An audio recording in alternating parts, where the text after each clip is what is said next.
Hi అండి, అందరికీ నమస్తే. ఈరోజైతే నేను మా కాకరకాయ చెట్టుని చూపిస్తున్నానండి. చూడండి, చెట్టు నిండా ఎన్ని కాయలు. అసలు కాయ సైజు చూడండి, చెయ్యి కన్నా కానీ చాలా పొడుగు వచ్చిందండి కాకరకాయ చెట్టు. ఇంకా చాలా కాయలు ఉన్నాయి, చెట్టు నిండా కాయలే. ఇది ఒక్క చెట్టేనండి, అసలు ఎన్ని కాయలు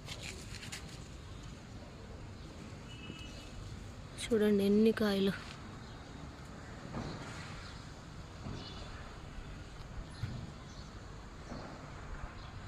కొంచెం మా పెద్దబాబుని కాలేజీలో జాయిన్ చేయడానికి వెళ్ళామండి చెన్నై. అందువల్ల నేను 5 days నుంచి వీడియోస్ అయితే నేను అప్లోడ్ చేయలేకపోతున్నాను. బాబు ఉంటే బాబు తీసేవాడు వీడియో. ఇప్పుడు బాబు లేకపోవటం వల్ల ఇబ్బంది అయిపోయింది బాగా. చూసా